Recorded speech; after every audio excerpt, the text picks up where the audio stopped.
Hi, Deb here. And this is Halloween season, so I'm going to feature another one of my monster dolls. And stick with me, will you? Because I want you to learn about the guy who played this character. I did a video about Lon Chaney before. I'm going to link it. It's one of my very first videos, so be kind. But this is the Phantom of the Opera sideshow doll, figure, whatever. Be prepared, it's scary. A Phantom of the Opera, Lon Chaney. I'm going to take it out of the box. I'm going to put it back in, but that's kind of a neat, I'm sorry for the reflection, kind of a neat presentation, because he looks like he's on stage at the opera. And this is even scarier. This is the real deal.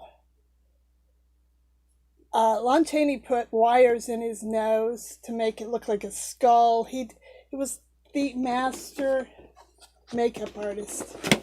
And they did a movie in 1957. James Cagney played it. It's called Man of a Thousand Faces. That's what they called him. Apparently the movie wasn't that accurate biographical, but because he was very private, and so they just kind of made up a story, but it was nice that they honored him. And that's the figure, the doll. Ugh, it's so scary. And so accurate. He comes with the mask that he wears in part of the movie. Well, a lot of the movie, and the unmasking scene is one of the most famous scenes in movies. If you haven't seen Phantom of the Opera 1925, it's a silent, but you should, because it's a classic.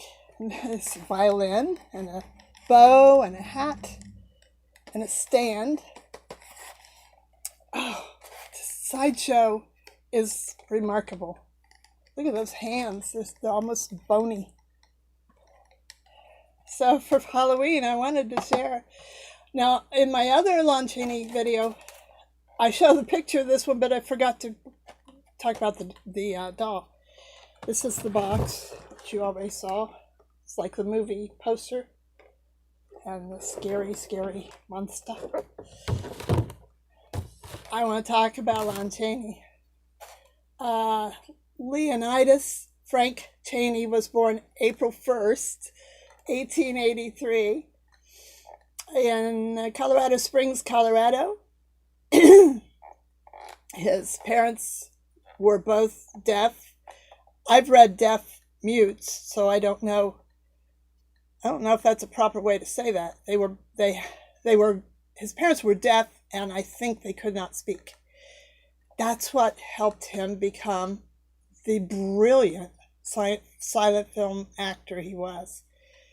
He grew up in a world of silence for his parents. So I think he was the greatest silent film drama actor.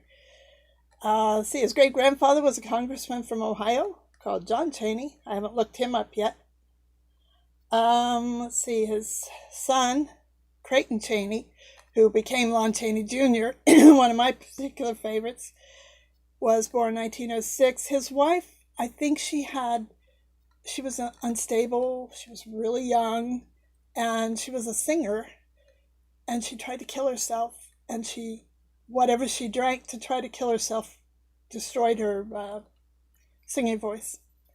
So I don't know what happened. I'd read that she just abandoned Lon Jr. and Lon, but I don't know. They got divorced in 1913. And he got custody of Lon Jr. So Lon Jr. grew up in studios and theaters, and that was his life.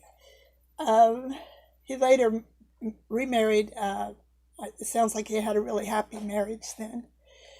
The only sound, the only sound picture he made was called The Unholy Three, which was a remake of one of his silent films.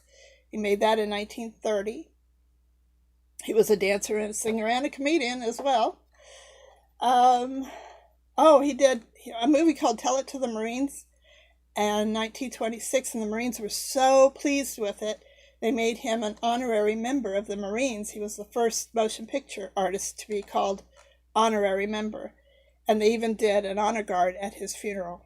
So, Joan Crawford, she made a movie with him, a silent, in 1927, I believe. Can't read my own writing. Called The Unknown. Huh? Yeah, that's what it says, The Unknown. She said, usually I have a quote from the person, but this is a quote about him. Joan Crawford said, working with him was when she learned the difference in being in front of a camera and acting. So that's high praise from one of Hollywood's greats. Let's see.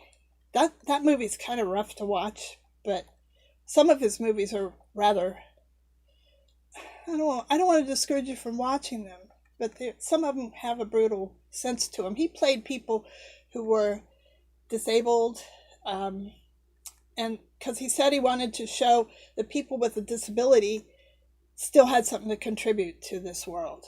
They still had ideas, they still had heart, and I don't know so much the Phantom would be in that, but Quasimodo in Hunchback of Notre Dame, you see it clearly. He wore a pack on his back.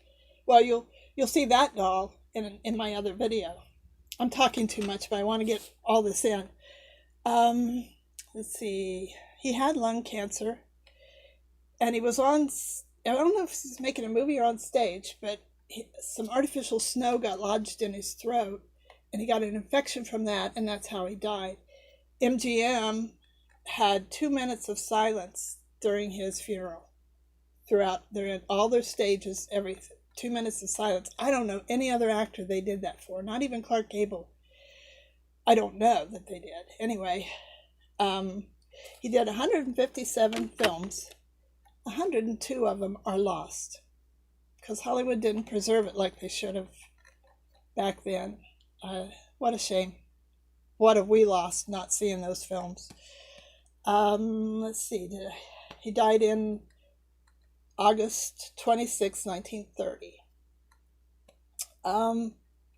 Lon Chaney is somebody, if you love movies, if you love creativity at all, you should check out Lon Chaney because he shaped the movie industry, really.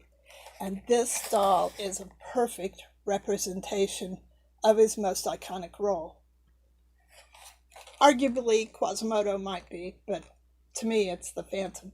So, thanks for sticking with me. I hope you did, because he's worth knowing about. And I have a less scary Halloween thing planned for the 29th, so I hope you watch that too.